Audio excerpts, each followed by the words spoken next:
మీకు న్యాయం జరిగే వరకు మీ సమస్యల్ని ముఖ్యమంత్రి గారి దృష్టికి, ప్రభుత్వం దృష్టికి తప్పక తీసుకెళ్తా. అవసరమైతే ప్రభుత్వానికి నిరుద్యోగ యువతకు మధ్య ఒక వారధిగా పనిచేస్తా. ఎందుకంటే ఈ భారతదేశంలో కాదు, ప్రభుత్వంలో మొత్తం ప్రపంచంలో కూడా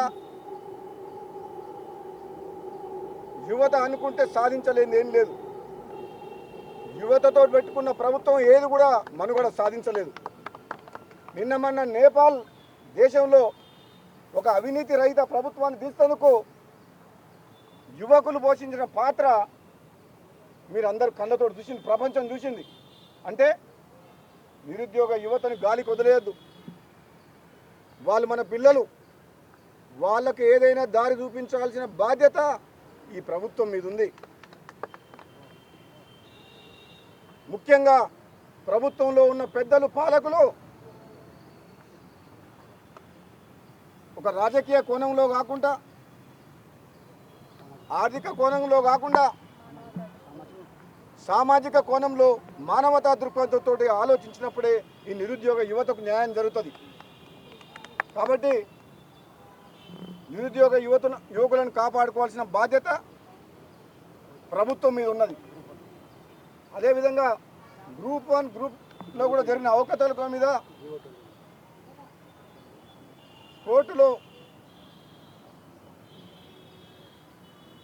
వ్యవహారం నడుస్తుంది. కాబట్టి దాని గురించి నేను ఎక్కువ మాట్లాడడం కరెక్ట్ కాదు. కాబట్టి ఒక శాసనసభ్యుగా, ఒక కాంగ్రెస్ పార్టీ ఎమ్మెల్యేగా తప్పకుండా అందులో జరిగిన అవకతవకల మీద ప్రభుత్వం దృష్టికి తీసుకెళ్ళి ఎవరికైతే అన్యాయం జరిగిందో నిరుద్యోగ యువతకు గ్రూప్ 1 సర్వీస్లో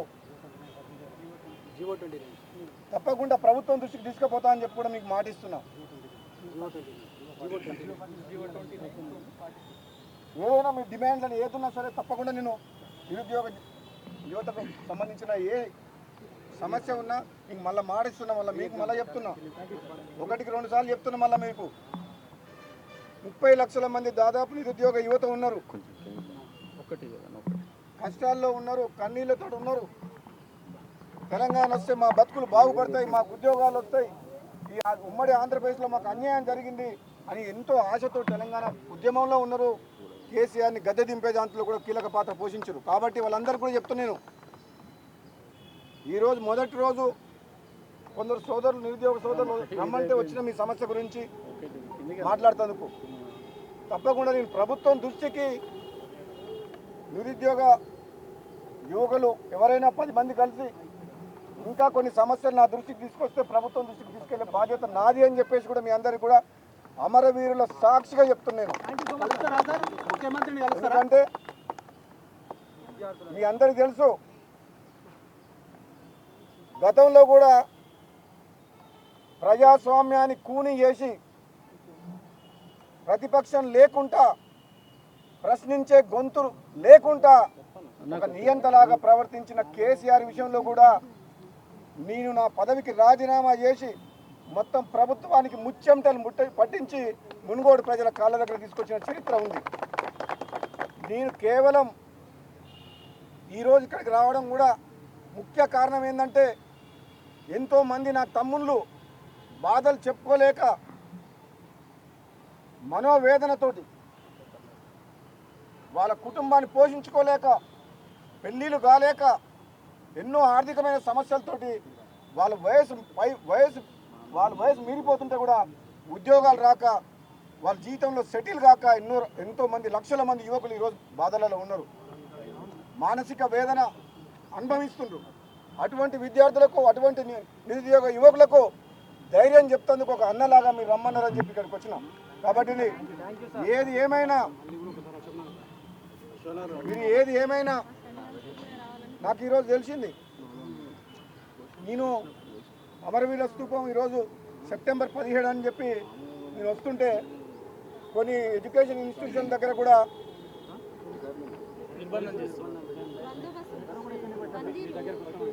ఇక్కడికి వస్తామని చెప్పి చాలామంది యువకులు ప్రయత్నం చేశారు ఉదయం. కానీ వందల మంది పోలీసులను పెట్టి, డీసీఎం టయోటాలు పెట్టి వాళ్ళని నిర్బంధించే ప్రయత్నం చేసింది. కావున చాలామంది రాలేకపోయినారు. అయినా పర్వాలేదు, మీరు రావాల్సిన అవసరం లేదు. ఇది ప్రజాపాలన, ప్రజల ప్రభుత్వం, ఇది పేదల ప్రభుత్వం, ఇది కాంగ్రెస్ పార్టీ, ఇది ఒక జాతీయ పార్టీ. మీ సమస్యలు వింటేందుకు నేనే మీ దగ్గరకు వస్తా.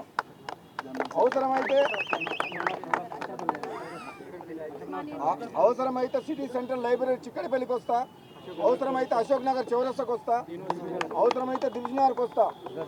ఇక్కడ నిరసనలు, నిర్బంధాలు, ధర్నాలు అవసరం లేదు మనకు.